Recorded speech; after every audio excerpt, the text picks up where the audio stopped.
Madame Beaulieu-Pelletier, bonjour.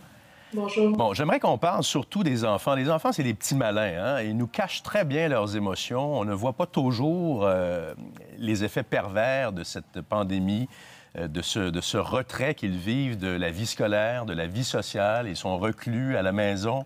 Alors, il y a des dommages. On entendait tout à l'heure le docteur Julien dire ça va nous exploser en plein visage. C'est une bombe à retardement pour les enfants, ce que l'on vit en ce moment? Chacun va le vivre à sa façon. Il y en a effectivement qui vont avoir tendance à plus garder ces émotions-là en dedans. D'autres vont le verbaliser plus facilement. Mais c'est certain que oui, plus les semaines passent, plus on voit des symptômes apparaître ou certains symptômes augmenter, si c'était déjà là auparavant, donc avant la période de confinement. Donc, vous avez élaboré... Alors, oui. Oui, allez-y, pardon. Alors oui, c'est vraiment important d'assurer un suivi par rapport à ça, donc d'essayer de voir ce que l'enfant est en train de vivre. Et il y a différentes façons de pouvoir aller les accompagner à travers ça. Parce qu'il est difficile actuellement, Mme Beaulieu-Pelletier, c'est d'avoir des réponses, des solutions. Et vous, vous êtes allé de l'avant. Vous avez mis en place un petit guide avec votre collègue Frédéric Philippe en mars dernier. On est 2 mois plus tard et ce guide vise justement à gérer les impacts psychologiques chez les enfants. Alors, qu'est-ce que vous suggérez justement, en gros, pour que ces impacts soient amoindris? Il y a différentes pistes, mais c'est sûr, si on regarde des pistes très concrètes, on va être plusieurs semaines avec les enfants à la maison.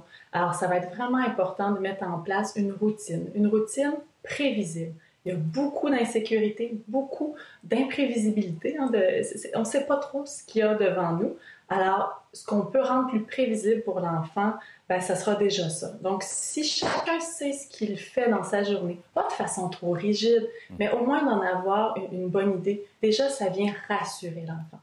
Si on peut également aussi lui offrir l'opportunité de verbaliser ce qu'il vit, donc de mettre en mots.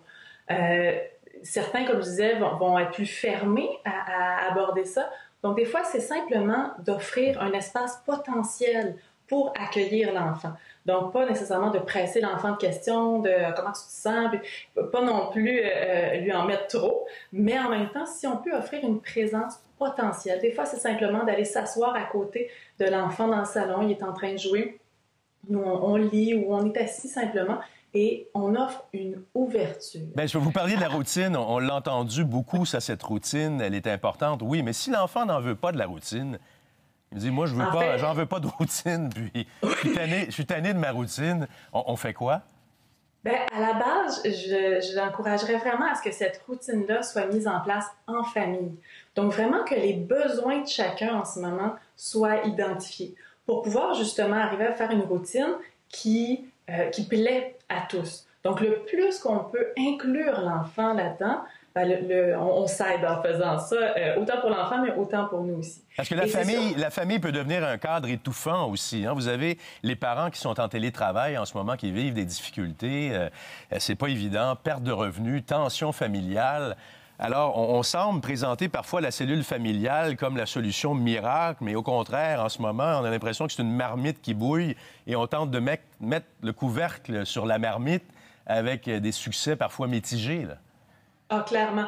Puis effectivement, si cette routine-là, elle est mise dans un cadre familial où il y a différents autres enjeux qui sont présents, on ne sera pas capable de la tenir de toute façon, cette routine-là. Alors oui, comme parents, c'est important de regarder justement ce que nous, on vit comme parents pour essayer de départager qu'est-ce qui vient de l'enfant, c'est quoi l'anxiété de l'enfant, quelles sont mes anxiétés, mes sources d'anxiété à moi en ce moment, pour arriver à départager ça, pour être capable éventuellement d'aider, de répondre davantage aux besoins de l'enfant.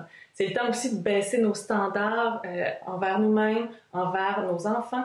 Ça ne veut pas dire de rien faire, ça veut simplement dire que c'est un contexte qui est particulier, on doit s'y adapter. Donc, comme parents aussi, il y a certaines choses qu'on faisait peut-être habituellement, qu'on peut peut-être mettre la pédale un peu plus douce, être plus indulgent aussi, avoir des espaces de solitude. Ça n'a pas besoin d'être une pièce différente, mais un espace puis des moments où chacun va pouvoir avoir cette solitude-là, c'est essentiel. Comme parents aussi, puis ça nous aide en lien avec nos enfants, c'est de ne pas se mettre la pression de devoir être disponible en tout temps. C'est difficile, vous dites pas de se mettre de la pression, c'est difficile, permettez-moi de vous interrompre, mais je prends la balle au bon, j'ai moi-même des enfants, là, ça m'interpelle. Et c'est difficile de ne pas se mettre de la pression, parce qu'il y a une énorme pression actuellement, parce qu'on veut que nos enfants réussissent, on veut que l'année scolaire soit quand même viable pour eux dans la mesure du possible. Alors, cette pression-là, comment est-ce qu'on fait pour se l'enlever des épaules? On est moins sévère, on encadre moins, les tâches qu'on exigeait auparavant, on les laisse de côté. Je dirais qu'il faut être créatif et peut-être le voir un peu différemment. Ce qui prime en ce moment, c'est le bien-être des enfants, de la famille. Alors déjà, de relativiser puis de se dire qu'est-ce qui est vraiment important dans le courant des prochaines semaines, c'est de garder le bien-être, de mettre le plaisir à l'avant-plan. Donc oui, d'arriver à rendre les activités plus ludiques pour les enfants. Donc oui, on avait certaines attentes ou certaines tâches.